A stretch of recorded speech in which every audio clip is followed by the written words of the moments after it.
যেহেতু সময় নেই ওই জন্য আমি কথা বলার আগে, আপনারা বাংলা বোঝেন? বাংলা বোঝেন? তাহলে আজকে 21শে জুলাই 1993 সালের আমরা শহীদদের স্মরণে আজকে জাতীয় কংগ্রেসের ইন্তেখাব আলম এবং জাতীয় 39 ওয়ার্ডের নেতৃত্বে আমরা এখানে উপস্থিত হয়েছি। হ্যাঁ, শামসাদ আলম, আরও নাম আছে এখানে, জাহাঙ্গীর আলম, ইমরান আহমদ, আলমগীর এবং খালিদ রাজা সাহেব, এমডি হোসেন। ভাই, আপনাদেরকে একটু বার্তা দিতে চাই যে 21শে জুলাই এই শহীদদের যে আন্দোলন, কিসের জন্য আন্দোলন ছিল? শহীদদের যুগে যুগে মানুষেরা নিজের বিপ্লবের জীবন দিয়েছে, নিজের জীবনকে বিলীন করে দিয়েছে। বিলীন করার কারণটা কি? কারণটা হচ্ছে এই ভারতবর্ষের বুকে, এই পশ্চিম বাংলার বুকে, আপনি আমি, এই ভারতবর্ষের জনগণের জন্য। কেন? যখন শাসকের অত্যাচার, যারা শাসন চালায় তাদেরকে শাসক বলা হয়, যখন শাসকের অত্যাচার, পুলিশি অত্যাচার এবং দুর্নীতি যুক্ত হয়ে জনতার এবং জনগণের কে অধিষ্ঠিত করে ফেলে, জনগণকে শেষ করে ফেলে, লুটে শেষ করে নেই, তখন কিন্তু বিপ্লবী জন্মায় এবং এই বিপ্লবীরাই নিজের বিপ্লব করে, নিজের রক্ত দিয়ে বিপ্লব করে শাসককে বদলে দেয়। আজকে মমতা ব্যানার্জি যখন আন্দোলন করছিলেন এবং যুব কংগ্রেসের এই 13 জন আন্দোলন করছিলেন, তখন শাসক ছিল সিপিএম। সেই সিপিএমের শাসনতন্ত্র, তার অত্যাচারকে বিরুদ্ধে আন্দোলন করে যুব কংগ্রেসের তারা রক্ত দিয়ে এই শাসককে বদলে দিল।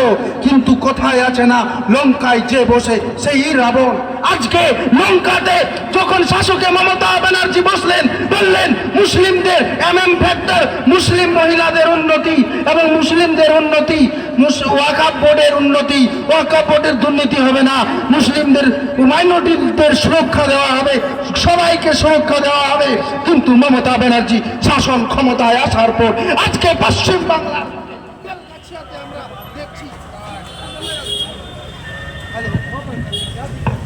বেলগাছিয়াতে আমরা দেখছি যে ইরশাদ আলমকে একটা হোস্টেলে ডাক্তারি পড়ুয়ারা হত্যা করে দিল, কিন্তু শাসকের চোখে, শাসকের কোনো ঘুমিয়ে আছে, শাসক কিন্তু জেগে নেই, শাসকের কোনো টনক নড়েনি।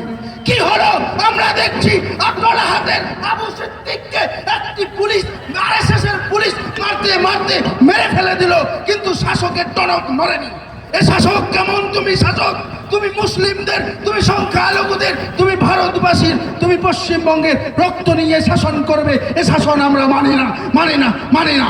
তুমি কি ভাবছো যে সারা বাংলা তুমি একেবারে দখল করে নিয়েছো? তুমি ভুল ভাবছো।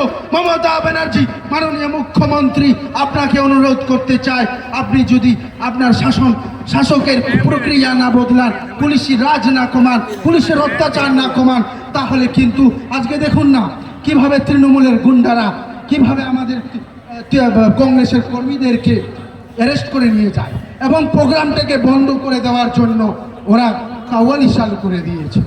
এইটার আমি তীব্র প্রতিবাদ জানাচ্ছি। আমি একজন কলকাতা হাইকোর্টের আইনজীবী হয়ে তীব্র, তো আমরা সমস্ত নেতৃত্বকে নিয়ে শাসকের বিরুদ্ধে লড়াই করব। মমতা ব্যানার্জি যে স্বপ্ন দেখেছিলেন যে এই বাংলার বুক থেকে কংগ্রেস মুক্ত করে দেওয়া হবে, নরেন্দ্র মোদী স্বপ্ন দেখেছিলেন ভারতবর্ষে কংগ্রেস মুক্ত করে দেওয়া হবে, কিন্তু আমি বলতে চাই উর্দুতে একটি শের আছে, ফানুস বানকে जिसकी हिफाजत हवा करे और शम्मा क्या बुझे जिसकी हिफाजत खुदा करे।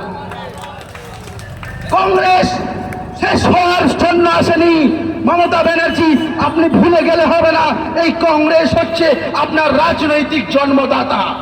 এই কংগ্রেস হচ্ছে স্বাধীনতা নিয়ে আসা সংগঠন, পার্টি। আমরা গান্ধীর নেতৃত্বে লড়ি, আমরা মৌলানা আজাদের নেতৃত্বে লড়ি, আমরা বিপ্লবীদের নেতৃত্বে লড়ি। আমরা শাসকের চোখে এটা শপথ গ্রহণ করতে হবে যে বাংলার বুকে যত মব লিঞ্চিং হচ্ছে তার বিরুদ্ধে আমাদের লড়াই, দুর্নীতির বিরুদ্ধে আমরা লড়াই, পুলিশি শাসনের বিরুদ্ধে লড়াই, পুলিশের অত্যাচারের বিরুদ্ধে লড়াই। আর বলতে চাই যে আমরাও জীবন দিতে রাজি, কিন্তু শাসক তোমার চোখে চোখ রেখে কথা বলতে আমরা ভয় পাই না। এই জন্যই তো বলছি सरफरोशी की तमन्ना अब हमारे दिल में है, देखना है ममता दी बाजुए जोर कितना आप में है और हम में है, बाजुए कातिल में है, बाजुए कातिल में है। কাতিল ইরশাদের হত্যাকারীদের সাজা দিতে হবে, আপনার আবু সিদ্দিকের হত্যাকারীদের সাজা দিতে হবে। বারুইপুর কাস্টোডিয়াল জেটে যে সিআইডি ইনকোয়ারি আছে সেটা করতে হবে এবং অত্যাচার কাশীপুরের হত্যাকারী ফাইজানকে একটা মুসলিম বালক মেধাবী ছাত্র তাকে আইআইটিতে হত্যা করে দেওয়া হয়েছে। মমতা ব্যানার্জি তুমি কি ঘুমিয়ে আছো?